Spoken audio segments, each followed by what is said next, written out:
Hello, and welcome to episode number 2 of the Whispering Woods podcast. I'm Sarah. And I'm Tobie. We're releasing 3 shows on our launch date, so we hope you enjoy. Tonight's episode is about possession. Do you believe in demons, Tobie? Yeah. You do you?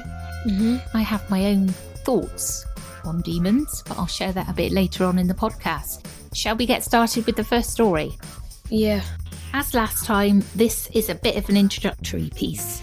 All the research links will be in the podcast description should anyone want to have a little read. Right, are you prepared for some scares? Yeah, do your best, Ma. In his book of 1990, an exorcist tells his story.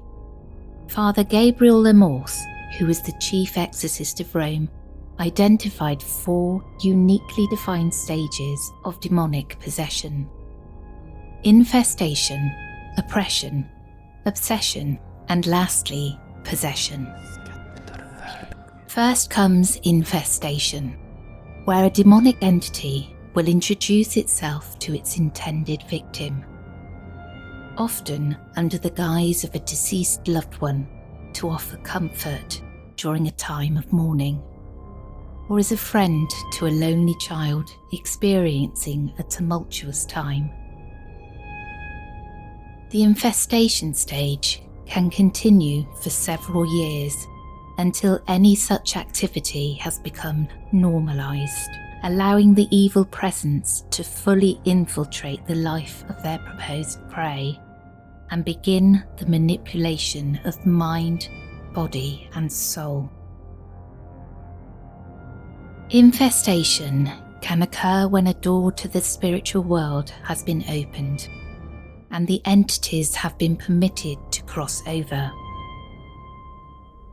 Using a Ouija board, holding a séance, and other forms of divination can act as an invitation, or residing in a property already infested by a demonic force appear to be the usual catalysts. These dark spirits are also known to attach themselves to objects, such as the Annabelle doll from the infamous case reported by paranormal investigators Ed and Lorraine Warren in 1968. The Warrens kept an entire museum of such haunted objects to safeguard and educate the population on these surreptitious attacks from benevolent creatures. Infestation will typically involve such phenomena as the presence of odours, objects moving or disappearing, disembodied voices and footsteps, and other general haunting activity. To distinguish this first phase from the later stages, infestation is generally not of a person, but of a place or an object, and continues until the foothold has been gained. Following this first stage, and upon successful completion, oppression occurs.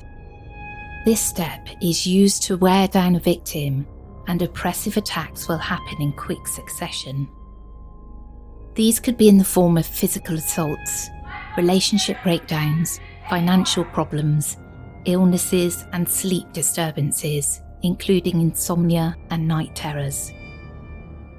A victim will often suffer from acute depression and anxiety and pull away from friends and family. These tactics are used to isolate a victim and erode their sense of self. The third stage is obsession. The afflicted will find it very difficult to function, their everyday life becoming completely unmanageable as suicidal thoughts occupy their mind. Sleep becomes almost impossible as they obsess over the demonic activity, and at this point they have often withdrawn from family and friends. All 3 of these stages can be dealt with by a competent deliverance minister, but once full possession has been accomplished, only an official exorcist is able to perform the ritual. According to Father Gabriel's writings, which are contrary to popular belief, Possession does not include entering a person and taking over their mind and body. Instead, a person is eventually broken down by the preceding 3 stages, so that they are emotionally, spiritually, and physically unable to fight off a demon's advances. And from this position, an evil spirit will have the ability to temporarily take control of that person's actions.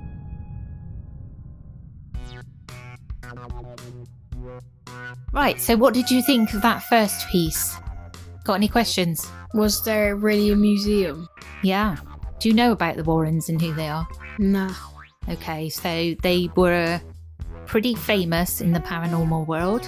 Ed was a demonologist, and Lorraine, I'm pretty sure she's passed away now as well, was a psychic. And they used to help people who had problems with demonic activity. So they'd go round to their homes, assess the situation, see if they needed exorcisms and stuff, and yeah, they would just advise them of what was happening. You know the possession, what's that film with the clapping? The scary clapping.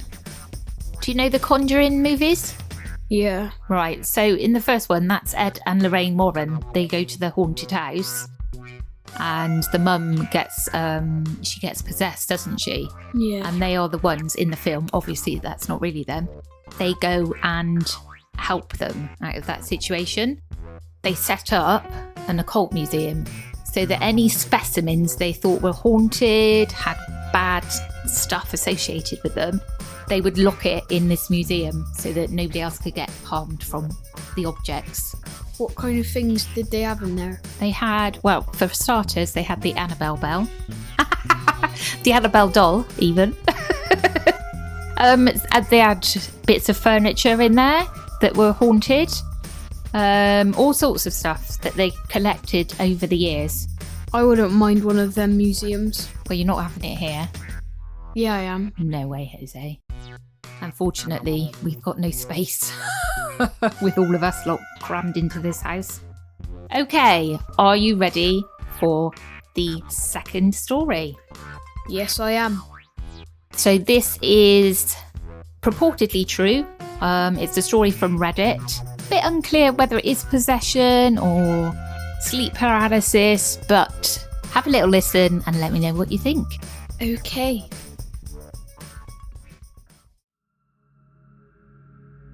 I've never really spoken about this. It all started about 3 years ago when I was talking to this girl for a while. Her name was Natalie, and she lived in an older house and had the entire basement to herself. I remember her saying things like how her house was haunted, etc., and I didn't really believe her until this one evening. Me and my friend Nick were staying at hers, and I remember him lying down on the couch at around 9:30 p.m. He was just staring blankly at the wall. I didn't think anything was wrong at first. I thought he was just messing around. I started calling his name. Yo, Nick! Nick! Nick! Nothing. I couldn't get a response from him. Meanwhile, I was across the room and Natalie was sitting on her bed. After about a minute of him just staring blankly, he jumps off the couch saying, "I don't mess with that, I don't mess with that," freaking right out, and Natalie started laughing. It didn't really dawn on me until later that I think she knew what was happening. Anyway, I started laughing too, thinking it was just a joke. Around 5 minutes passed and he calms down and sits back down on the couch. This is where things get a little creepy and interesting. She had this screen door in her room that opened outside. I specifically remember as soon as I took 2 steps out of her room to go outside, every single light in the room, including outlets, all blew, and it was pitch black, and it got really creepy for a second. We tried everything, and the only thing in her room that was still working was the lamp that was next to the couch. right next to Nick's head. This was all kind of new to me. I didn't really know what to think about the situation. I then remember things getting really weird. Natalie was getting super agitated over the littlest things and wouldn't let me sleep in her bed. So I was like, whatever, I'll just sleep on the floor at the foot of her bed. But I couldn't fall asleep that night. I was laying there while everyone else was asleep, and then I had a sleep paralysis type feeling. I couldn't move or anything. This has happened to me once before, a while ago when I was young, and all I could think to do was pray. I started saying the Our Father prayer in my head, and when I was about halfway through it stopped, and I just tried to go back to bed. 30 seconds or so passed, and it hits me again, and I can't move. This is giving me chills just typing this. So I start praying, and again halfway through the prayer, it stops. At this point, I was like, whatever it is, it's gone. Until about another 30 seconds pass. But this time, it was much more frightening. I remember it felt as if someone had plugged me into an outlet and I was being shocked. My whole body was kind of shaking, and whatever it was holding me down hard. I tried to move my arm as hard as I could, to rip the blanket off Nick, to wake him up and help me. But in my head, I was saying the Our Father, and it left halfway through again. I was so scared for a few months after that. I literally slept in the same room as my mum for a month or so. It took me a while to kind of make sense of what had happened that night.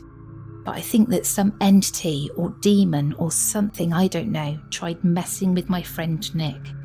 And when I laughed and taunted it, it targeted me. This next thing happened about 2 years ago when I moved into my new house, which I still live in today.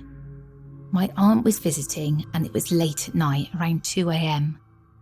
I was just chilling, playing video games, doing my thing, when I heard this weird sound.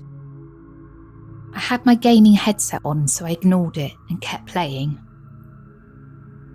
When I thought I heard the same sound the second time, from behind me on my bed, I took off the headset to wait and see if I would hear it again and find out what it was. I sat there for a couple of minutes just waiting. Then I heard this sound right next to me. Woo woo is all I could make out, and it was just weird and creeped me out. So I ran into my mum's room and told her something was making sounds in my room. And she was like, oh, it's probably just the sprinkler system or some other BS, and went outside to take a look. I walked back into the hall in my room and stood there waiting for my mum to come back inside. That's when I heard the loudest woo woo in my ear. I ran outside of the house crying and freaking out. My mum thought I was crazy. I remember hearing the voice another time while I was trying to sleep, and I just kept telling it to go away. And I haven't had any crazy stuff happen since then, though I do get sleep paralysis sometimes. The most recent experience I had was like the presence of a woman in my room, and I couldn't move. I don't know, all this stuff, it's creepy to me, so I figured I'd post about it and share my experience. If anyone has any insight, let me know, please.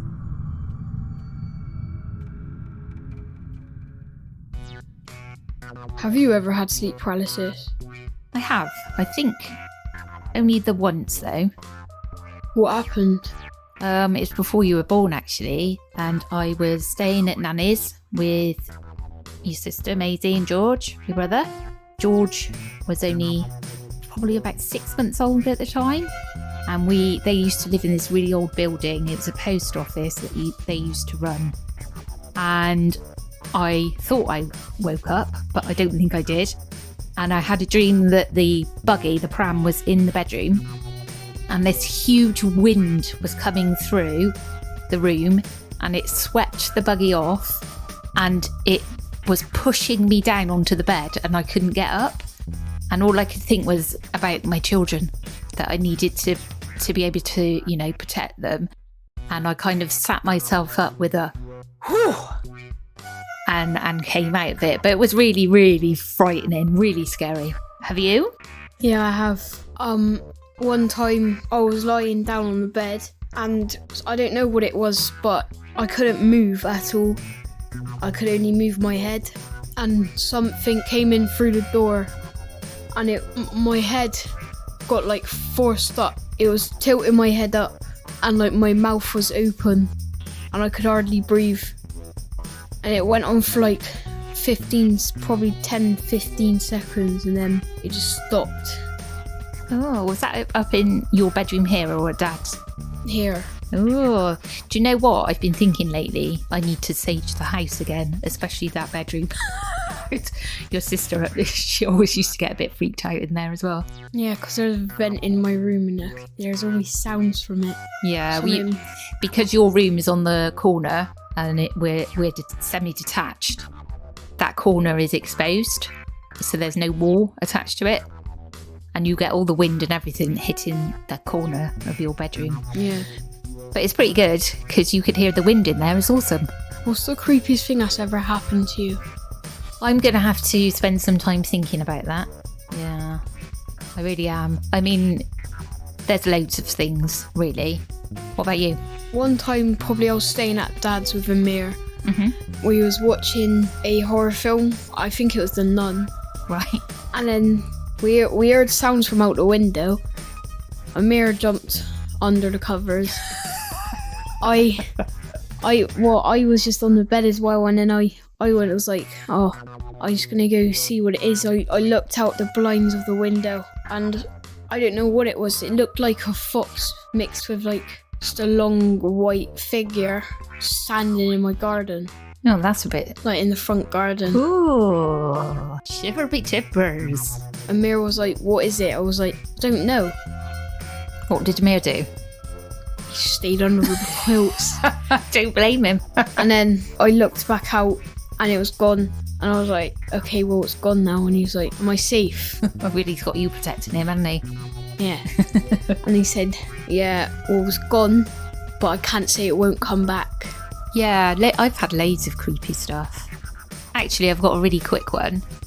When me and Auntie Becky were teenagers and Nanny was at work, we used to go in the back garden to smoke cigarettes because that's how we rolled at the time. And where Nanny used to live, it was our family home. We lived there for about 30 years, well, Nan did, was a wood behind. We had our back garden and then a fence and then the woods. And I always used to get strange dreams about the woods as it was. But we were having a cigarette out the back and we heard this whispering from the woods. And Auntie Becky went, did you hear that?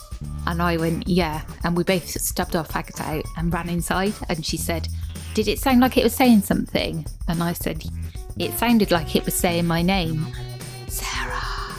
And she said, yeah, that's what I thought too. And we just pegged it upstairs and locked ourselves in the bedroom till Nanny came home from work.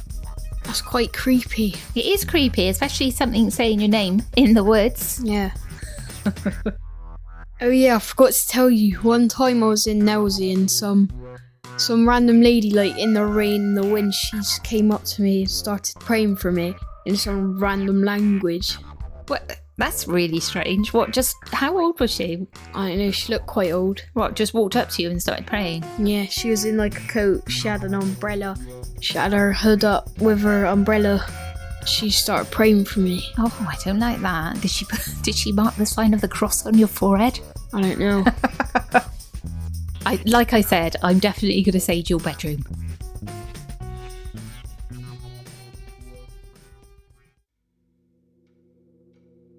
In November of 2011, LaToya Ammons, her mother Rosa Campbell, and her 3 children aged 7, 9 and 12 moved into their new home on Carolina Street, Gary, Indiana. The accommodation was modest and was situated on a quiet lane with similarly built single-storey buildings. In December of that same year, the family noticed that their front porch had become infested with flies, highly unusual for that time of year, and no matter how they tried to eradicate the issue, the flies would keep returning. This would be the first of several unexplainable events that would eventually lead to the family becoming the subject of an article in the Indiana Star, and the case became renowned worldwide. Along with the flies, the family would occasionally hear footsteps that would start in the basement after midnight and make their way upstairs to the kitchen, where they would then hear the door creak open. These noises continued even after the door to the kitchen was locked. One night, Latoya was startled awake by the shadowy figure of a man. She leapt out of bed to investigate and found large, wet boot prints. On the 10th of March 2012, the family's growing unease would be replaced with terror. It was around 2 a.m. and a number of guests were at the home mourning the death of a loved one. Latoya, who had been in her mother Rose's bedroom where her 12-year-old and a friend had been sleeping, suddenly screamed out, "Mama! Mama!" When Rosa and several others entered the room, the 12-year-old was levitating above the bed. Latoya and a number of guests began to pray, and the child eventually lowered back down onto the bed. When she awoke, she had no memory of what had happened. At this point, the family knew they needed help. Unsure of what help, but knowing it was supernatural, they contacted a number of religious institutions, but they refused the family any assistance. Eventually, they found a church that was willing to help, and they advised the family that they had spirits living amongst them. They recommended that they clean the home with ammonia and bleach, and sign the cross on the windows and doorways with oil. The family also made contact with 2 clairvoyants who said that the house was infested with over 200 demons, and the best thing they could do was move. Unable to afford the expense of moving, Latoya instead built an altar in the basement at the medium's suggestion, and they also burned white sage and sulphur throughout the house whilst reading Psalm 81. "You will not fear the terror of night, nor the arrow that flies by day, nor the pestilence that stalks in the darkness, nor the plague that destroys at midday." This seemed to have the desired effect for a few days, but then the activity returned tenfold. The demons began to possess Latoya and her 3 children. The children's eyes would bulge and they would have wicked grins fixed upon their faces, and they would talk in low, guttural tones. The youngest boy then began to talk to an unseen child in the closet. The child described how it felt to die. The 12-year-old would go on to tell mental health professionals that when possessed, it would feel like someone was holding her down and choking her. She could neither move nor speak. The demons would also tell her that she would never see her family again and would die within 20 minutes. Desperate for help, the family went to see their physician. He reported the following statement to the Indiana Star. 20 years and I've never heard anything like that in my life, he said. I was scared myself when I walked into that room. The boys cursed the physician in demonic voices, and medical staff described how the youngest was thrown by an invisible force against a wall. The boys then collapsed, and emergency services were called to attend. Several police and medical staff then took the family to the local hospital. The Department of Child Services were called in to assess Latoya's capability to properly look after the children, believing that she was actively encouraging them to perform. Valerie Washington became the caseworker for the family, and the following is a summary of a report given to the police and the Department of Child Services.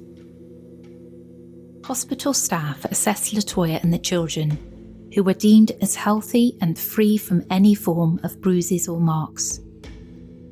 Latoya also underwent a psychological test, and it was determined that she was sound of mind. Later in the evening, the 7-year-old began to growl, and his eyes rolled back in his head. He looked to his older brother and said, "It's time to die," in a demonic voice, and "I will kill you." During this exchange, the older boy began to headbutt his grandmother in the stomach. She grabbed his arms and started to pray.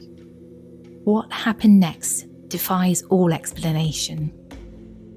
The 9-year-old began to walk backwards, but he didn't stop. He walked up the wall behind him and then flipped over his grandmother's head, having not let go of his hand all the while.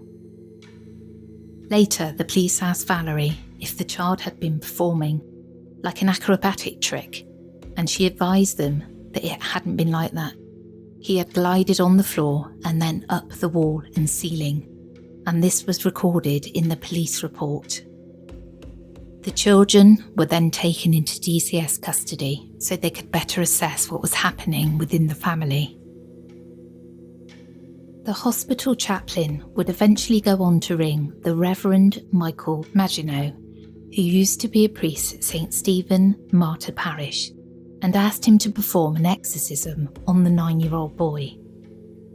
The Reverend wanted to first check for any natural causes to the seemingly paranormal occurrences, and interviewed LaToya and her mother for 4 hours in their home. During this time, he noted that a blind was moving in the kitchen and there had been no air movement. He had also seen wet boot prints across the floor.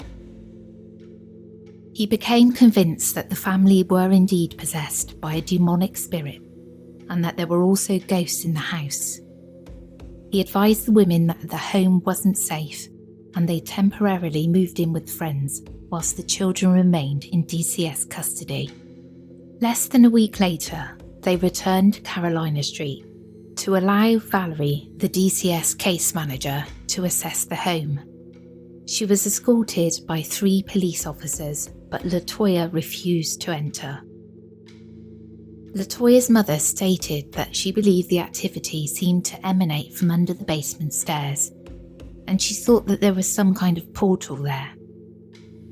Austin, a Gary police captain who was in attendance, said that he believed in the paranormal, but not demons. He soon changed his mind when a fellow officer's power light malfunctioned. It had brand new batteries, but the light was flashing to indicate they were running out. And another officer appeared to pick up an audio recording of a voice saying, "Hey." The same officer also took photographs, and when later he enlarged them, it looked like a ghostly face had been captured above the stairs. There also appeared to be a second face, that of a woman. In addition, Austin stated that the pictures he'd taken with his iPhone seemed to have strange silhouettes in the images. On his way home, his police-issue radio began to malfunction. The garage door at his home refused to open, and the seat of his personal car began moving forwards and backwards on its own. When he took his vehicle to a mechanic, he was told that it was broken, and it could have quite easily led to a distraction whilst driving in that state. He was lucky not to have been involved in an accident, so serious was the issue. The DCS continued to assess the family's situation and advised LaToya that she would have to make some changes to her lifestyle in order to have her children returned. And whilst she worked on these objectives, the DCS and police continued to investigate her claims. A large group returned to Carolina Street, including the police, the Reverend, and a new DCS worker, Ilac, who had replaced Valerie as she didn't want to go back into the house. Ilac touched some slippery liquid that she had found in the basement. Not knowing what the substance was, it started to make her little finger feel numb, and as if it was broken. She later had a panic attack and had to leave the house. The Reverend told the police he wanted to check under the stairs as there was a section of flooring that had not been finished. It was just earth, and he felt that if someone had been buried there, it would explain the phenomena tormenting the family. The police dug into the earth and found a pink press-on fingernail, some ladies' knickers, a political shirt pin, a saucepan lid, socks with the bottoms cut out, sweet wrappers, and a heavy metal object. The Reverend then blessed the space and placed some salt in the area. Austin refused to stay in the house after nightfall. He described that in his role as police captain and part of the police force for over 30 years, he had been shot at, dealt with murder investigations, rapes and armed robberies, but he would not remain in the house when it was dark.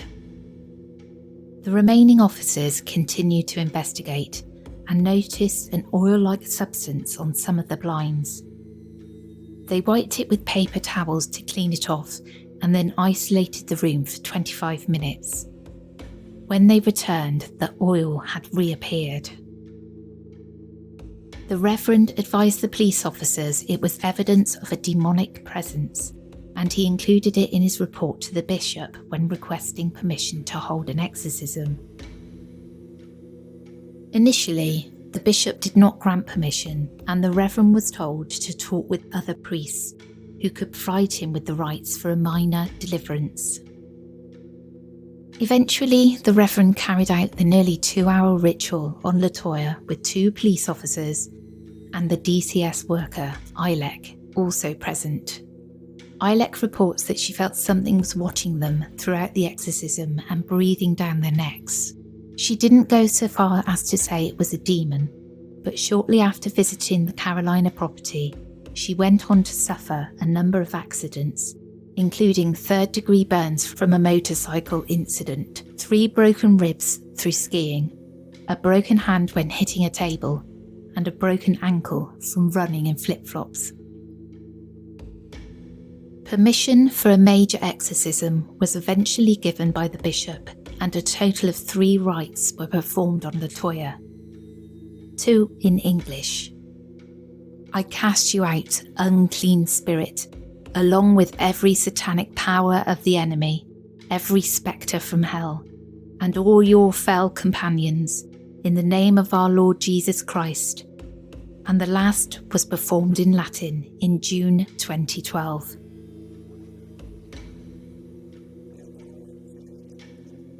The exorcisms were deemed successful and the family were reunited in November 2012, and they relocated to Indianapolis, where they, so far, live without fear.